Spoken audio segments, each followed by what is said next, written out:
गांव की माटी और सपनों का आसमां, एक नई शुरुआत। भारत के एक दूर दराज और छोटे से गांव सोनापुर में रमेश नाम का एक युवक रहता था। सोनापुर की पहचान सिर्फ धूल भरी सड़कें, कच्चे मकान और साल दर साल सूखे की मार झेलते खेत थे। यहाँ के अधिकांश युवा रोजगार की तलाश में अपना घर परिवार छोड़कर बड़े शहरों की ओर पलायन कर रहे थे। रमेश के पिता भी एक किसान थे, जिन्होंने अपनी पूरी जिंदगी जमीन की तकदीर बदलने में गुजार दी थी।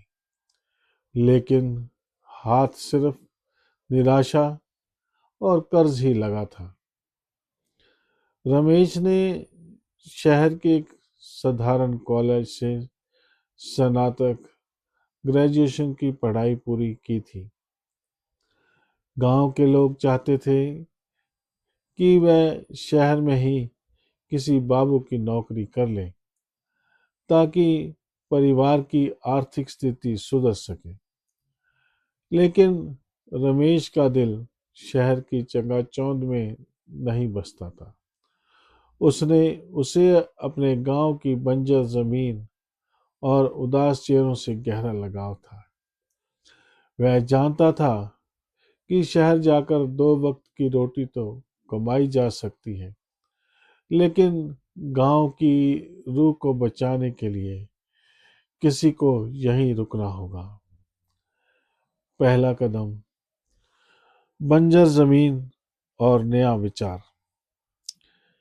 एक दिन जब रमेश अपने खेतों की मेड़ पर बैठा था, तो उसने गौर किया कि पारंपरिक खेती, गेहूं और धान में पानी की खपत बहुत ज्यादा है, जो इस सूखे इलाके के लिए मुमकिन नहीं है। उसने इंटरनेट और कृषि विज्ञान केंद्रों की मदद से आधुनिक और कम वाली पानी वाली फसलों, विशेषकर हर्बल पौधों, औषधीय पौधों और ड्रिप सिंचाई, टपका सिंचाई परिणाल प्रणाली के बारे में पढ़ा। उसने अपने पिता के सामने यह प्रस्ताव रखा। पिता ने गुस्से में लाठी जमीन पर पटकते हुए कहा, बेटा, हमारे पुरखों ने जो नहीं किया वह तू करेगा। ये किताबों का ज्ञान शहरों में अच्छा लगता है, जमीन पर नहीं। कर्ज चुकाने के पैसे हैं नहीं और चले हैं नया प्रयोग करने। लेकिन रमेश ने हार नहीं मानी। उसने अपने कुछ दोस्तों को, जो गांव में ही थे, अपने साथ जोड़ा। गांव के रूढ़िवादी बुजुर्गों को समझाने में उसे महीनों लग गए कि अगर जमीन बचाना है तो तौर तरीके बदलने होंगे।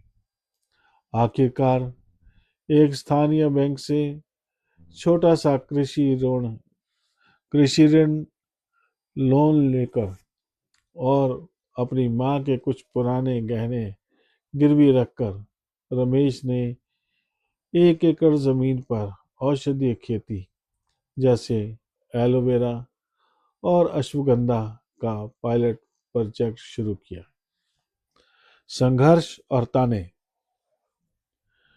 वह दौर रमेश के लिए अग्नि परीक्षा जैसा था। गांव के कुछ लोग उसकी नाकामी का इंतजार कर रहे थे।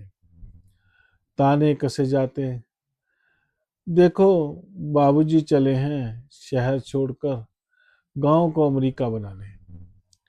कई बार पौधे पानी की कमी या अत्यधिक गर्मी के कारण मुरझाने लगे। ऐसे कठिन समय में रमेश रात रात भर खेतों में जाकर पहरा देता और ड्रिप तकनीक से एक एक पौधे की सिंचाई करता। उसके दोस्त उसका संबल बने। उन्होंने मिलकर एक छोटी सी समिति बनाई जिसका नाम रखा ग्राम उत्थान पहल।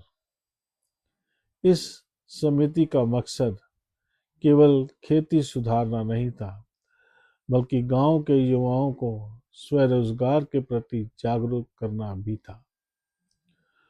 बदलाव की बेयार मेहनत का मीठा फल। करीब 1 साल की कड़ी मेहनत के बाद वह दिन आ गया जिसका इंतजार था।